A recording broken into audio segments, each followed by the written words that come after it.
आज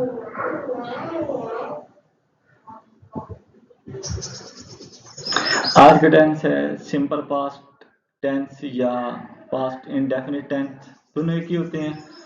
इसके नाम से देख लें कि सिंपल पास्ट यानी इसमें पास्ट फॉर्म इस्तेमाल होती है। फॉर्म की वर्ब जो है इंग्लिश में उसके जो है 5 फॉर्म्स होती हैं, present form, past form, past participle, present participle और फिर ये एक सिंपल प्रेजेंट होती है। यानी जैसे गो है, गो, वेंट, गॉन, गोइंग, गोज, ऐसे। यानी जो इसमें पास्ट फॉर्म है, सिंपल पास्ट फॉर्म है, वो सेकंड फॉर्म होती है। इस टेंस में सेकंड फॉर्म इस्तेमाल होती है। सेकंड फॉर्म और कहीं भी इस्तेमाल नहीं होती वर्ब की, सिर्फ इसी एक टेंस में इस्तेमाल होती है। ये भी ध्यान में रखना है, V2 जिसे हम कहते हैं। और कहीं भी और इसके भी सिर्फ पॉजिटिव जुमलों में, नेगेटिव और इंटरोगेटिव में इस्तेमाल नहीं होगी।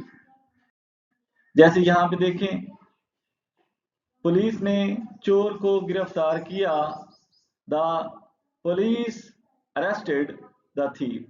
ये जो अरेस्टेड है ये सेकंड फॉर्म है, अरेस्ट, अरेस्टेड, अरेस्टेड। अब यहाँ पे आप उर्दू में पहचान देखें कैसे जुमला होता है। एक तो पुलिस ने चोर को गिरफ्तार किया, सबसे पहले इसमें देखें कि सब्जेक्ट कौन सा है, गिरफ्तार करना। जी मैं काम कर रहा हूँ, तुम उधर जाओ, निकाल लो। पुलिस ने चोर को, जी हाँ पैसे डाल, चलो ठीक, जाओ।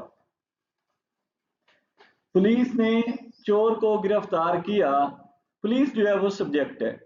अब सबसे पहले सब्जेक्ट ट्रांसलेशन हो जाएगा, फिर गिरफ्तार किया। अब देखिएगा, आपने उर्दू का मस्दर पहचानना है, गिरफ्तार करना, ये होता है मस्दर। गिरफ्तार करना से जो इसको बनाने का तरीका है, फेल माजी मुतलक का या पास्ट इंडेफिनिट का, वो तरीका देख लें क्या होता है। ना हटाना है और ये अलफ या, ये छोटी ये इस तरह लगाना होता है, या बड़ी ये लगाना होता है, छोटी ये या बड़ी ये। किया, की, खाया, खाई, लिया, लिए, इस तरह के यानी कि करना से ये बनेंगे, या खाना से खाया, पीना से पिया। यूं समझ के रखें कि जो मसदर है उसको कैसे तब्दील करना, और फिर वही आपने इधर उर्दू में पढ़ना होता है। फिर आपको पता चल जाता है कि जब मुझे मसदर से आपको सिंपल पास्ट बनाने का तरीका आता है, तो फिर वो जब बना हुआ होता था पहचान करना भी आपको आसान होती है कि ये जो गिरफ्तार करना है, ये गिरफ्तार करना से गिरफ्तार किया बना हुआ है, तो ये माजी मुतलक का है। अब माजी मुतलक जब आप इसको पहचान लेते हैं तो आपको पता है दूसरी फॉर्म इस्तेमाल करनी है। अब गिरफ्तार करना की इंग्लिश होती है अरेस्ट, गिरफ्तार किया की इंग्लिश होती है अरेस्टेड। गिरफ्तार करना अरेस्ट, गिरफ्तार किया अरेस्टेड। द पुलिस अरेस्टेड किसको, चोर को, द थीफ, द थीफ। अब यहाँ पे जो पुलिस की आप गौर करें, आप लफ्जों पे अगर आप तवज्जो करें, पुलिस के लिए पुलिस होता है, दा इजाफी लगा हुआ है। वो वह क्यों लगाया कि ये मतलब है कि हम जिस पुलिस की बात कर रहे हैं वो उसके बारे में सुनने वाला और बोलने वाला दोनों जानते हैं। चलें, पुलिस के लिए पुलिस होता है। अब यहाँ पे अगर आप चलें, चोर के लिए थीफ होता है, यहाँ पे दी इजाफी लगा हुआ है। थी दी क्यों लगाया, क्योंकि फिर वही बात, जिस चोर की बात हो रही है वो दोनों बोलने वाला भी जानता होगा और सुनने वाला भी जानता होगा, इसलिए हमने दी इजाफी लगाया। अच्छा, पुलिस का भी हो गया, चोर का भी हो गया। गिरफ्तार के लिए अरेस्टेड, गिरफ्तार किया, ये गिरफ्तार करना के लिए अरेस्टेड होता है, अरेस्ट होता है, अरेस्टेड बनेगा। अब अगर आप गौर करें, यहाँ पे सिर्फ दी और यहाँ पे दी, तो ऐसे लफ्ज हैं जो ये बता रहे हैं कि पुलिस भी खास है और थीफ भी खास है। द पुलिस अरेस्टेड, अगर इनको आप इनसे हटाकर देखें, पुलिस अरेस्टेड थीफ, तीन ही, एक गिरफ्तार करने वाली पुलिस है, एक उनका काम है अरेस्टेड, और एक थीफ है। Police arrested thief. अब आपको द दोनों के साथ, दोनों इसम के साथ लगाना है, the police arrested the thief. अब यहाँ तो ये समझ आती है, लेकिन इधर गौर करें आप, पुलिस के लिए पुलिस है, चोर के लिए थीफ है, गिरफ्तार किया के लिए अरेस्ट है। तो फिर ये ने और को भी तो लफ्ज खड़ा है, इनका ट्रांसलेशन नहीं है आपको। अब यही चीजें आपने समझना होती है कि ने और को की ट्रांसलेशन नहीं होती है उर्दू में। ये जो ने होता है ये बताता है कि इससे पहले जो है वो फाइल है। उर्दू में जो ने है वो एक फाइल की निशानी है, फेल की निशानी है, फाइल की निशानी है। यानी ये नहीं आ गया तो आपको पता है कि उससे पहले फाइल है, बस ये एक निशानी के तौर पर है। इसका इंग्लिश में कोई ट्रांसलेशन नहीं जाता। और को जो है ये भी निशानी है, लेकिन ये मफूल की है, यानी को से पहले मफूल होगा। अब गौर कर लिए, पुलिस ने, यानी पुलिस यहाँ पे आगे सारा जुमला बेशक ना पड़े, आपको पता होना चाहिए यहाँ पुलिस फाइल होना है, और चोर को चोर यहाँ पे मफूल होना है, को लगा हुआ है उससे पहले मफूल होना है, ये बातें। अब ये ना ने का कोई ट्रांसलेशन होगा ना को का ट्रांसलेशन होगा, बस इतनी सी बात है। पुलिस गिरफ्तार करना और फिर चोर है, इन्हीं की आप इंग्लिश देख के रखें, फिर इस कायदे में फिट करें और बनाएं। और अब जब नेगेटिव बनाना है तो देखिएगा, पुलिस ने चोर को गिरफ्तार नहीं किया, अब सिर्फ एक लफ्ज का इजाफा हुआ नहीं।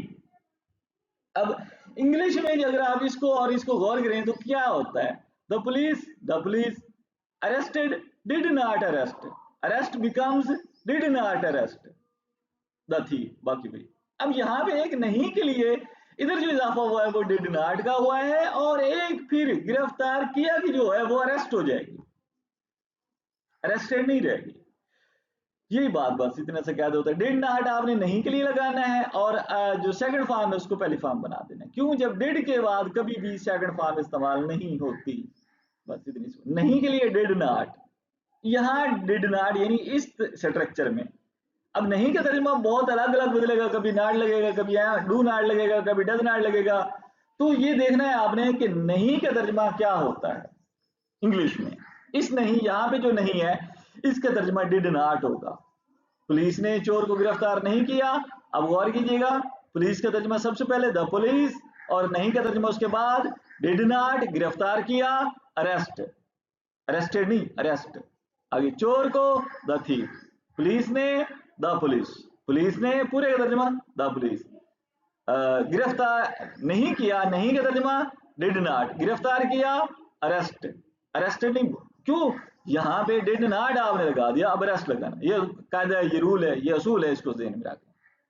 चोर को द थीफ, ऐसे, यानी वैसे इंग्लिश में ना को का कोई है ना नहीं, बस पुलिस ने द पुलिस, चोर को द थीफ, बस इतनी सी बात है। हर लफ्ज का तो ट्रांसलेशन हो जाता है, बस समझ गए आप। उसके बाद अगर सवालिया बनाना है तो आपको ये जो डिड होता है ये शुरू में लगाना होता है, बस डिड द पुलिस सब्जेक्ट से पहले, did the police arrest the thief, यहाँ डिड है तो फिर यहाँ पे पहली फॉर्म, फिर बस ये क्या पुलिस ने चोर को गिरफ्तार किया, इस क्या का तर्जुमा सिर्फ और सिर्फ जो है डेड शुरू को लगाने में हो जाएगा, यानी लफ्ज इस क्या का तर्जुमा कोई नहीं होगा, बस यहाँ पे डेड शुरू में जब लगाएंगे तो इसमें क्या आ जाएगा, किया द पुलिस, पुलिस ने अरेस्टेड, गिरफ्तार किया, द थीफ, चोर को, किया द पुलिस, क्या पुलिस ने, क्या इसका क्या हो जाएगा, द पुलिस, पुलिस ने अरेस्ट, गिरफ्तार किया, द थीफ, चोर को, क्या पुलिस ने चोर को गिरफ्तार किया, ऐसे। फिर वही आप इधर से इधर और इधर से उधर दोनों तरफ बनाएंगे तो ज्यादा आसानी रहती है। फिर एक और होता है इंटेरोगेटिव नेगेटिव, उसमें सवाल भी होता है जवाब भी, ये कंफर्मेशन के लिए होता है कि मतलब मैंने देखा उन्होंने पुलिस को नए चोर को पकड़ा है, और फिर अगर मुझे किसी से पूछना है, मतलब मुझे डाउट होता है कि क्या उन्होंने किया भी है या नहीं किया, तो फिर मैं फिर दोबारा इस तरह तसल्ली के लिए पूछता हूँ कि क्या उन्होंने चोर को गिरफ्तार नहीं किया है, यानी मेरे सामने तो मैंने तो देखा था तो किया है, तो क्या फिर वो कौन था जिसको, मतलब ऐसे कंफर्म करने के लिए कि क्या किया है, यानी कि मतलब हाँ या ना लेने के लिए बस। तो इंटेरोगेटिव का नेगेटिव जो होता है डिड लगता है और नॉट लगता है। अब देखिए डिड द पुलिस, ये नॉट इस अरेस्ट वर्ब से पहले रखना है आपने, did the police not arrest the thief, फिर वही डिड आ गया तो फिर V1 नहीं लगेगा, V2 नहीं लगेगा, या फिर यूं लगा डिडंट, डिड नॉट या डिडंट शुरू में लगा देते हैं, नॉट को भी शुरू में, did not the police arrest the thief, यूं। ये वाली स्ट्रक्चर ज्यादा एडवांस्ड है और ये थोड़ी पुरानी है। तो क्या पुलिस ने चोर को गिरफ्तार नहीं किया, इस तरह हर तरह को आप जुमले को, एक ही जुमले को अगर हर शक्ल में जो है उसकी वेरिएशन है उनको सीख लें तो टेंस समझ आ जाती है।